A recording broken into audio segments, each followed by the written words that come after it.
Hello everyone, welcome to a particularly bumpy weekend in this, the Clown Decade, the decade where things are only going to get worse before they get better. And this time around it was very much it got worse, and then just a couple of days later got much better. And being at a family event this weekend, with an awful lot of them knowing that I'm part of Reform, yeah, a lot of them were very interested in the rollercoaster of a weekend Reform we're having. And one thing I've definitely noticed from the normies is that Reform are largely just normalised at this point.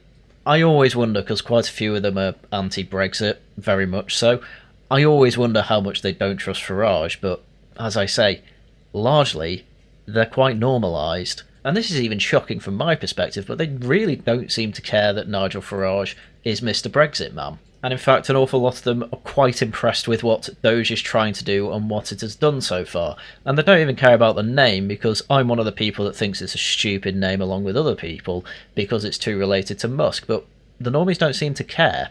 So maybe it's something not worth worrying about. But anyway, let's get into the main topic of the video, and that is the prodigal son of Reform returning after his 2-day hiatus. So Zia Yusuf once again took to X after being silent on it for 2 days, saying, "Over the last 24 hours, I've received a huge number of lovely and heartfelt messages from people who've expressed their dismay at my resignation, urging me to reconsider." And I saw an awful lot of them, and he really, really was missed. It was incredibly regretful that he decided to resign as chairman. People liked him. From what I can tell from people who were talking about him, Gawain Towler being one of the biggest examples, he was a tough but fair boss, but a bit too corporate, I guess we can say. How it was described was essentially, in politics, especially with smaller parties, people like Gawain Towler were used to, if something doesn't quite go the way the chairman or someone like that wants, effectively it'll be we'll go to the pub and talk about it. But with Zia Yusuf it was very much you have not done what I said, and Gawain even said I didn't do what he said, and effectively came in and said, clear your desk out, you're gone. Goldman sacked, I believe, was the term that they used, and it's one I can completely understand, and it's one that's, being in the corporate world, I have seen and to some extent even experienced. I've not been fired, but I have been given a dressing down, and it's completely different to, well, when I was working for a small company, which, this is the problem, Reform are going from a small company to a corporation in party terms, so Zia Yusuf no doubt has made enemies and annoyed quite a few people, and even had altercations with some of the people under him. Yes, I am thinking of Rupert Lowe. But at the end of the day, it is very much clear that people understand that, well, to win you do need to professionalise the party, and to win, that will mean making an awful lot of decisions that people won't necessarily like and won't be used to. And this is why there was an outpouring of, well, regret that he had decided to step back. But, well, as we'll go through, he's making a return. After 11 months of working as a volunteer to build a political party from scratch, with barely a single day off, my tweet was a decision born of exhaustion. And I don't blame him. There are not many people in the world that could do what he did. You're talking single figures, let alone people that would be happy to do it for Nigel Farage. And yet he came in and was effectively a hero of the party. Hence people were regretful he was leaving, because they understand he is very good at what he does. I only came into politics out of a sense of duty to serve the country I love, the country that has been so kind to my parents and presented me with immense opportunity. Out of the sense of duty to do whatever I could to reverse the decades of decline and make this country one in which we could be excited for our children to grow up. I could have written this. This is everything I would love to see. I came into politics out of a belief Farage was the man to deliver that. Having read messages, I believe that these things more than ever, and I know the mission is too important and I cannot let people down. This is very good stuff, and this was an excellent thing to read on Saturday evening. Already at this point in the tweet, I had the grin of an incredibly inebriated man looking at the kebab menu. So I will be continuing my work with Reform, my commitment redoubled. Reform has come a long way since I was appointed chairman and has moved from start-up to scale-up. Given this, and that we now have won power at the local level, I will focus on a new role. I will be running the UK DOGE team to fight for taxpayers, as well as working on party policy and representing it in the media. This is excellent. Zia Yusuf's skills are definitely in taking something from nothing to then making it something, quite clearly. He's clearly done that with Reform. The receipts are absolutely everywhere, and Basically every councillor I saw on Twitter was effectively saying, I'm only really elected and doing as good a job as I am because of this man. He takes a lot of credit from people because they give it to him. I do not blame him for his tweet on Thursday, effectively taking an awful lot of credit for where he's taken reform. Because ultimately, obviously, he's running it with a team, but he has been at the helm of the ship, and it has been nothing short of impressive for everyone. And every meeting I've been to with reform gives Zia most of the credit, when it comes to the internal workings of the party, I mean. And so now it's a pivot to DOGE, which, as we know, total startup in terms of a political entity, and he's got 10 councils to work on. I think he'll be very happy with the amount of work that he can do, because you listen to any interview about Zia Yusuf over the past few days, everyone says he's a workaholic. He is non-stop. I believe him when he says he barely took a day off. And frankly, I think it's best for everyone if Nigel Farage says to him, right, I don't know, go to Ibiza or something for a week, you need it. And so far already, DOGE existed for 3 days before he quit, and we already heard an awful lot about Lincolnshire and Kent wasting an awful lot of money. But I'll get into that a little later. I will continue to give my time to the most important project of my life, getting Reform government elected with Nigel Farage as Prime Minister. That's the mission, that is what he's focused on, and he knows the best way to do that is deliver results with DOGE. This was the best case scenario after what happened on Thursday. I could not be happier with this result. I don't think I could have prayed for a better result than this. I don't think I could have begged God for a better result than this. And it's exactly what we got. And I'm in a completely different mood to what I was on Friday with that video. Honestly, there are decades where weeks happen and weeks where decades happen in politics. And, this was a weekend of an entire century happening, it feels like.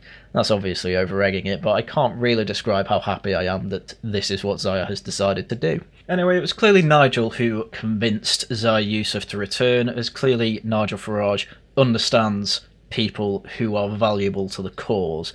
And he said, I am delighted that Zia Yusuf will head up Reform UK's DOGE department. He will also assist the party with policy, fundraising and media appearances. Incredibly good stuff.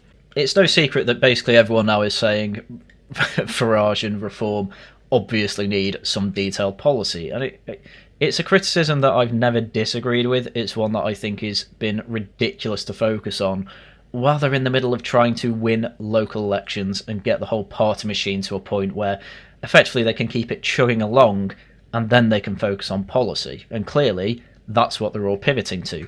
The party is at a point where nationally it is established, and now effectively you can keep these branches running almost autonomously. I mean, I've noticed with my own branch it's certainly got a lot of improvement since the first meeting, which is really good to see. So now we're going to go on to policy, and hopefully it'll be good policy, especially with Richard Tice talking about quantitative easing. That's a massive issue that no one's talking about, so hopefully it'll turn into more detailed policy. Zia will continue to be an important part of the team we are building to fight and win the next general election. Fantastic news. Almost everyone I know who is a Reform supporter is happy to hear this. The Reform adjacents, as Gawain Towler calls them, they were not happy about this. But to be honest with you, I can't really be bothered covering them. They've been BTFO'd too many times for me to bother going through what they have to say on this. This is a good vibes video only, and so sticking on the good vibes, the person who apparently Zia Yusuf insulted and everyone said, oh, he's not happy with, she was very happy to actually see his return. Cheshire Housewives nationalist Sarah Pochin was on Twitter saying, I am genuinely delighted that my friend and colleague Zia Yusuf will continue working with Reform UK on behalf of the British people.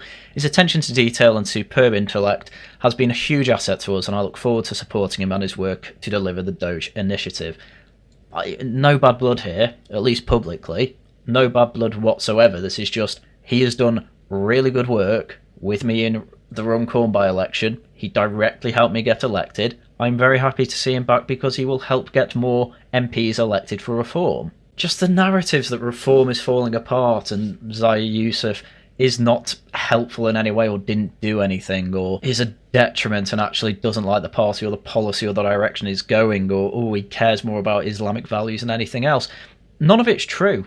None of it is true. I have been saying this on streams for quite a while, but I think I'm going to say it on a video, possibly for the first time ever. Stop listening to alternative right-wing sources. Unironically, GB News and Talk TV are the most useful right-wing sources, alternative right-wing sources I should say, to listen to. They are the only good ones. Many that I see on YouTube just give out and spew total misinformation and completely inaccurate analysis.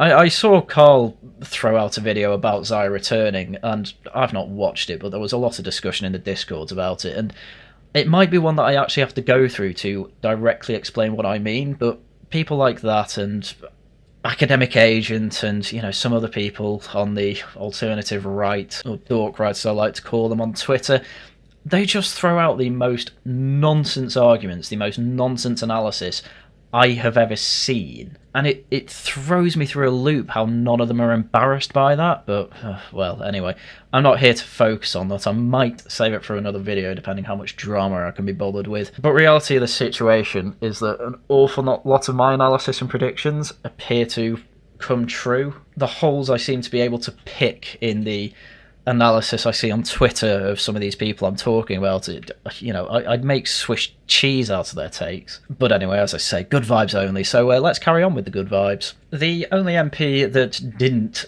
express regret or remorse for Zia Yusuf leaving and just saying we go onwards and upwards was Lee Anderson. But now he's saying welcome back, Zia Yusuf. I spoke with Zia earlier to welcome him back home. What a way to phrase it. Excellent. There's a lot of love in Reform HQ from the sounds of it. There'll be some very twitchy snouts at local authorities again, as this man and his DOGE team will root out your wasteful spending and wastefulness, with Zia Yusuf even directly replying, saying an honour to serve alongside you, Lee Anderson. So I said in the last video maybe Lee Anderson didn't get on with him. Well, publicly at the very least, it looks like I was wrong on that, and it was just Lee Anderson effectively being quite stoic about the whole situation. But well, as said, everyone seems to like the fact Zia is returning. They see him as a remarkable asset, one that actually not is necessarily required for Reform to succeed, not Reform will fail without him, say. However, he is clearly one that is very advantageous. And of course, well, I'll move on to Aaron Banks now, who was actually quite critical of Zia, it seemed, in his tweet on Thursday. As Aaron Banks said, we all have strengths and weaknesses, including Nigel and everyone that supports Reform. It's an inspirational move playing to Zia's strength. He's a brilliant communicator with the media and a genius on tech, both very much true. I keep getting at and Discord messages effectively saying, yeah, I've seen Zia in this or that interview and I'm very impressed with him. Honestly, just if you have not listened to Zia talk in an interview either on the mainstream or with alternative media interviewers like Peter McCormack, very much worth listening to. We all have magic moments. DOGE is going to uncover the biggest scandal of the last 25 years. Yeah, everyone's just putting this down to Zia had a wobble. It's his first wobble, public wobble anyway, for 11 months. He's not going anywhere, is effectively what the entire Reform party line is and what everyone seems happy to go along with. Ultimately, this is a massive boon for Reform yet again. Strength after strength after strength. A little bit of a wobble, a little bit of a road bump. Within a week, everything seems to be going much better. It's incredible. I've never been on the winning side like this before in my life. That's not true, actually. I was very much on the winning side with Boris Johnson, but then he threw it all away. But this time round, I'm sure it'll be better. And I do mean that kind of unironically. Nigel Farage has basically had the same opinions for the last 2 or 3 decades. That is a man I trust to actually implement pretty much exactly what he wants, assuming he wins massively in the general election. Banks also goes into the specifics of Zia's new role, saying it makes sense to focus on DOGE and tech without the burden of the operation, expect big things. In other words, it's good that Zia isn't taking on too much anymore. He is now focusing entirely on DOGE and won't be expected to do all the chairman stuff as well, which it was said that he is being relieved of some of the duties of chairman to go on to DOGE, and at least publicly again, everyone seems to be happy with that arrangement.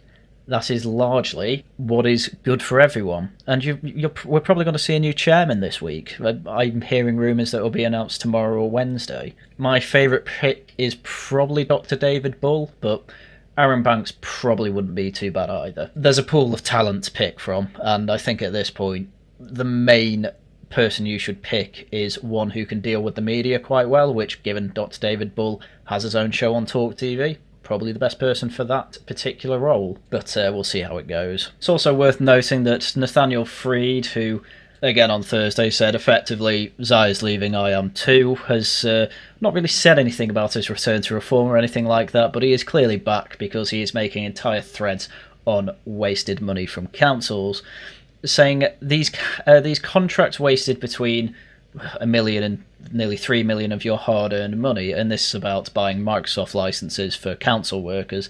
Technology resellers typically pocket about 10 to 20% of most contracts, and that's money that could have gone to so many better things like frontline services or care, because the council spent something ridiculous like $13 million on Microsoft licenses, and from councillors I know, they are buying some of the most expensive Microsoft licenses that you can get, when in reality you only need the one that lets you access your email, costs about 100 to 150 quid. So actually the saving would probably be closer to 5 to 8 million or something like that from my back of the packet estimations, but Nathaniel will know better than me. But it's good to see him back as well on the old DOGE team. Anyway, due to this rollercoaster of political drama, Zia Yusuf decided to have a little interview with the Sunday Times. With the headline, "I'm returning to Reform UK 48 hours after quitting." Nigel Farage said he'd lost a political limb when his party chairman resigned amid talks of backing a ban on burqas. It didn't take long for them, however, to reconcile. And as we'll go through, the burqa ban was a complete misnomer. And effectively my analysis last video of actually the burqa ban had little to do with it. It was mostly about the stress and the online abuse. Effectively having a go at him for being Muslim is just what he seemed to get fed up of, as well he goes through. I'll let him say it in his own words. So in an interview with the Sunday Times, the 38-year-old businessman said his decision to quit was a mistake, a result of exhaustion and working for 11 months without a day off.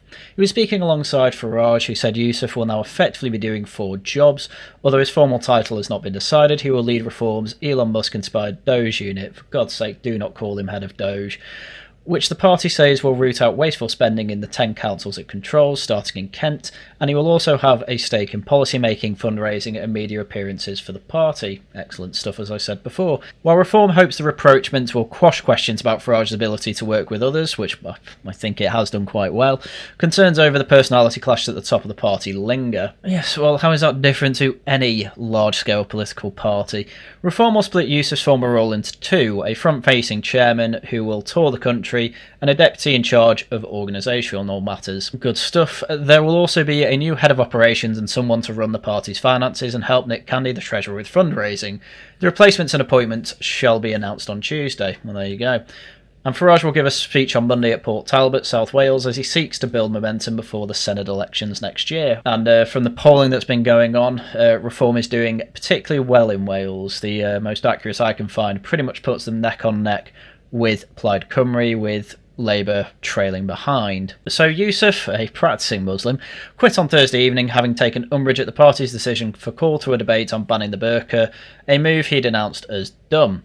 Badenoch weighed in on the issue yesterday, telling the Sunday Telegraph that employers should be permitted to ban staff from wearing burqas and other face coverings in the workplace. Oh God, it's hardly worth allowing that. I'm not being funny, but if you are wearing a burqa as a woman, typically, the stereotype anyway, is that you have no choice, and you're effectively part of a fundamentalist Muslim family, and typically you are part of the statistic that can't even speak English, let alone be allowed a job by the husband. That's typically how the stereotype goes anyway, so that seems like a ridiculous policy to have. In all my years of working, I don't think I've ever seen anyone working in a burqa.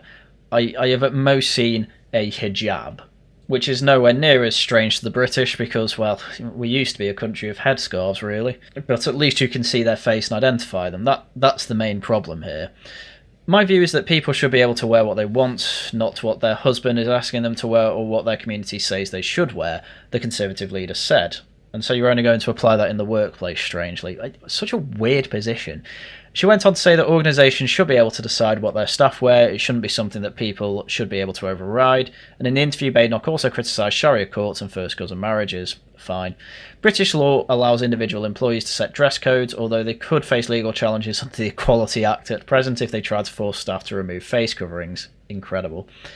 Is anyone getting rid of the Equality Act? Oh yes, Reform are. Having been seen as instrumental in professionalising reform, established 450 local branches and securing 677 council seats in May, Yusuf said that his resignation statement that the campaign to put the party in power was no longer a good use of his time. And as he said, bit of a mistake. And according to senior reform insiders, Farage arrived at the party's central offices the following day, dispirited, confiding in one political colleague that he had lost a political limb. Hours later, Yusuf messaged him seeking to reconcile, and they held extensive talks that afternoon. Which, I'm totally on side of Yusuf. Shouldn't have resigned in the way he did. He clearly thinks it was a mistake. But at the end of the day, the man has been working for 11 months non-stop. Not a single day off, according to Farage and Yusuf. I have no doubts that that is hyperbole, but you get the idea. Farage really did feel like reform was a Farage-Yusuf project, and a lot of people were under the impression that that was the case, which is why a lot of people were sad on Thursday when he was leaving, and why an awful lot of people are very happy now. Now Yusuf says his comments were in error that resulted from him feeling undervalued by some in the party and draining after being subjected to relentless racist abuse on X. And this is a point I know a lot of people are going to say, oh, leftist, he's going on about racist abuse. You'll notice that he's not asking for people to be banned. You'll notice he's not getting the police involved in any of this. All he's saying is that it's really disheartening, really annoying, and it made me effectively go to the point where I just had enough on Thursday, but didn't even take him 24 hours from the sounds of it to effectively get over himself and be talked out of it by Nigel Farage. So no, this is completely different to the way leftists react to this sort of thing. This is much more a matter of fact statement more than a woe is me statement. This is Yusuf saying I shouldn't have let them get to me. This is stoic. This is what I want to see from a leader of a political party / the chairman / someone who's just in the top brass of the team. This is what I want to see. And yeah, sometimes it gets too much for some people. He shouldn't have gone off on one in public. Fine, he did though. But he realises it was a mistake. And like the prodigal son, he has returned. He said he recognised this miscalculation after being inundated with messages from reform supporters urging him to reconsider his decision. And I was talking with some people, councillors included, effectively saying, I think the problem is that, he gets all of these people on Twitter in his replies all the time. And even Rupert Lowe's usually quote tweeting and replying to him. And obviously that gets his fans into the replies and quote tweets as well. And it can be disheartening, and you don't get enough, effectively. Thank you, Zia, for effectively being the person who has built reform into the form it is today. And that's what happened when he left, and he was obviously very happy to see it. And I'm glad I was part of the people hoping that he would return and letting him know that. Because he did. When I pushed that tweet out, it was a coming together of a bit of exhaustion and feeling like all I got in return was abuse.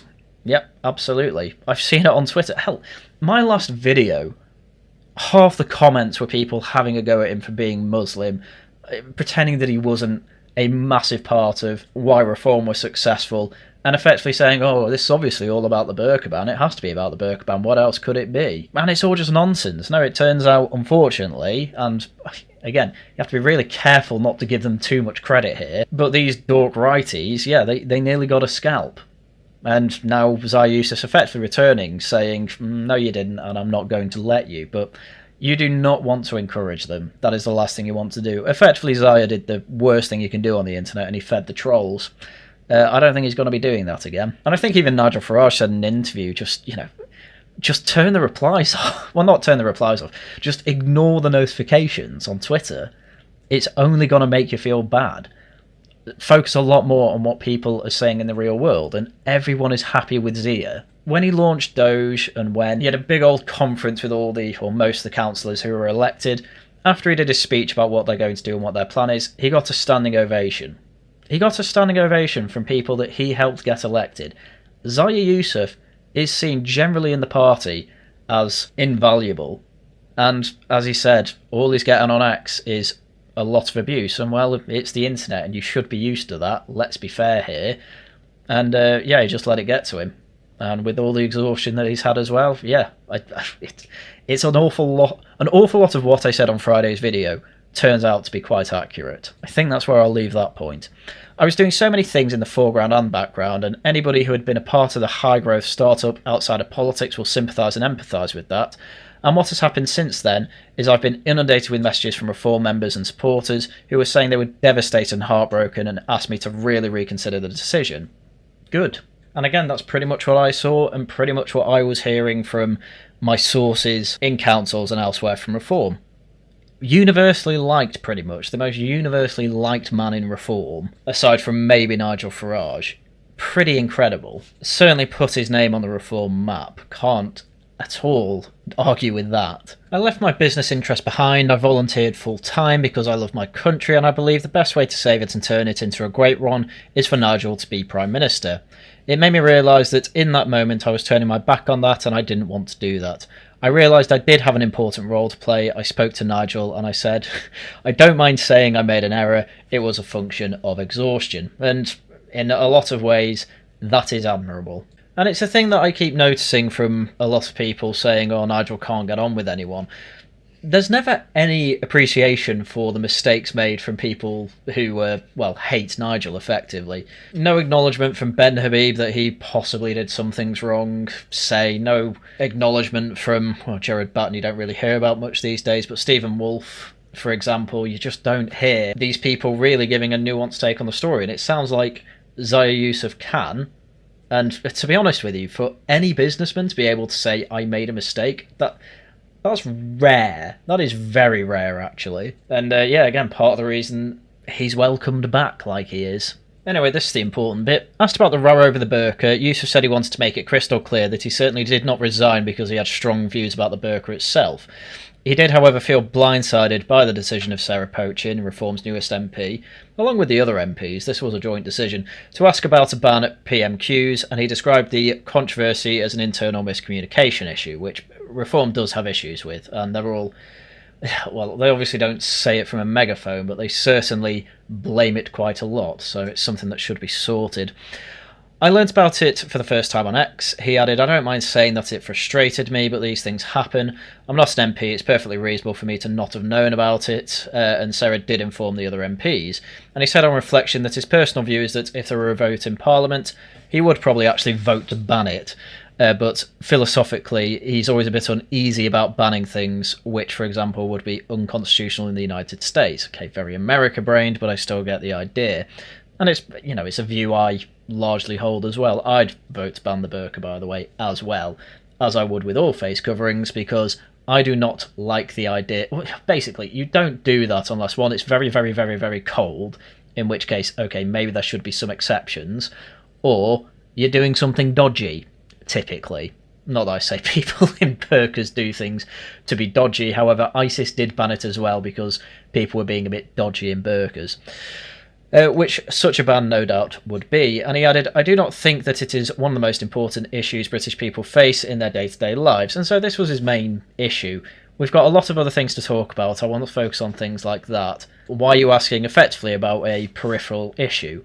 Which it is. Ultimately, it's a third-order effect of a lot of other policies that would be getting right to the heart of the issue. But as I said the other day, I don't mind the question, it's a fine question, but this is fair criticism, frankly, and the fact that everyone went off on one on X, not everyone obviously, but a lot of people went off on one, saying, oh, it's because he's Muslim, he's against it because he's Muslim, he wants it, without even bothering to look at to whether Sri Lanka actually banned the burqa, spoiler alert, they did, and to not take Zia Yusuf at his word when he said, I had nothing to do with it, I'm focused on DOGE. I don't think it's a particularly smart question to ask if it's not party policy, etc, etc, etc. It was absolutely absurd, and as I say, I don't blame him for, having a spat. Of course that's going to happen, but he's so useful, obviously Reform are willing to forgive him. And, when you're under that much stress, you're going to make mistakes like that. Anyway, the last part of this interview I'm going through is this. Before the interview, Farage said banning the burqa would not be a major campaign issue for Reform at the next election. However, he said the Commons was debating chamber, so you shouldn't ought to raise difficult questions. Fair enough. Farage added, whenever something like this gets raised, whether it's radical Islam or terrorism or this, Zia gets an absolute shed load of racism on X. So I think Zia thought, why is she doing this? It's not a priority, and then he gets a load of abuse and makes a mistake. It's exactly what I said on Friday, by the way. That is exactly what I said happened. And with a lot of the replies I got on that, Yeah, you're not exactly... I am not taking anyone claiming that this does not happen, or it's overblown or anything like that. It happens every time I defend Zia. I'm on X probably more than I should be, to be quite honest with you, and I see it all the time. It comes up in my feed, and I hate it. And it is absolutely right for any serious right-wing movement to kick these people out. Even Homeland's been signaling to these people that they're not wanted. It's crazy. While Farage's delighted Yusuf has returned, the former chairman's critics in the party said he had created too many enemies in his push to overhaul reform. It doesn't seem that way, to be honest with you. An awful lot of the councillors seem happy. All the MPs seem happy. Even Aaron Banks, who was beefing up his chest on Thursday, he seems happy. You know, he's a man who came from the business sector and treated it like his own startup. Of course he's going to make enemies. Not everyone likes that. But the majority of people, again, standing ovation from the councillors when giving them their brief of their mission. Lots of claps whenever he goes up on stage to introduce the next Prime Minister, Nigel Farage. It's ridiculous to not think he's popular. It's ridiculous to think that he's got more critics and enemies than he does friends in the party. As I keep saying, it's very reminiscent of the prodigal son. Several pointed to his decision soon after taking over to sack a number of long-serving staffers, both at central office and the party bases in Ashby de la Zouch, Leicestershire. I think I butchered that name. And among those purged, as I mentioned before, was Gawain Towler, Farage's former spin doctor, as well as the party's chief operating officer, Jonathan Brown. That period is now referred to by some in the party as the Goldman sackings, a nod to Yusuf's time at the US investment bank and the ruthless way in which he carried out the purge of anyone he deemed incompetent. And again, important to note, Gawain Towler does not hold resentment for that. He says quite clearly that I was asked to do something, I didn't think it was the right way forward, so effectively he ignored the instructions, and yeah, Yusuf came in and basically told him to pack his things up and go, which, as I mentioned before, that is not what they're used to, but it's how it's working now. And unfortunately, you're going to have to be a bit ruthless to win an election. This happened when Thatcher took over. This happened when Boris Johnson took over. This happened when Starmer took over. There's going to be people that don't like that.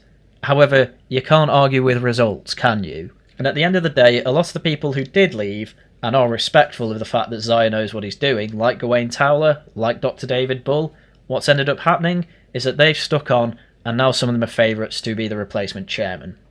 Dr. David Bull being one, obviously. Those that didn't, Rupert Lowe, Ben Habib, they're in the political wilderness and we are still waiting to see what their movements are. God knows where the Integrity Party is going to go. God knows if they're going to join the Tories. What I do know is that I don't think Rupert Lowe is going to be an MP next election. That is my prediction as of now. When it gets close to the time, obviously that might change. Anyway, I think at this point it's just worth reiterating the point I've tried to make from the beginning here and from last week. This had very little to do with the burqa ban. In terms of, it could have been anything.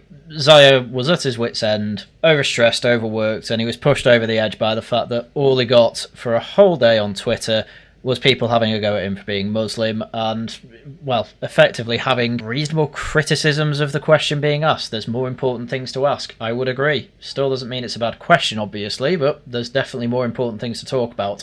It can be said. And so Talk TV obviously had well, Dr. David Bull is a reform activist and he does host his own show, but we don't need to go through the actual clip, but as quoted in the tweet here, this wasn't based on Sarah Pochin's question on banning the burqa, it was to do with Zia being exhausted. More evidence, frankly, that this is to be true. Obviously, it can just be party line, but you would have thought at this point there'd be someone at the top brass of reform who's saying, yeah, of course it was about the burqa and he's a massive Muslim. You will have had some sort of whistleblower by now if that was remotely true, because there always is from reform. Hence they're doing the much easier thing and basically just telling the truth as much as they can. And Richard Tice, of course, also being interviewed by Mike Graham, effectively giving the same story. Zia was exhausted. He worked 24/7 for 11 months. And when you take too much on, you get exhausted, and indeed you can snap. And so from now on, he's just working on DOGE along with a couple of other priorities when it comes to certain policy and fundraising. Massive asset to the party. Everyone's happy for him to be back. We are looking at an exciting few years under reform.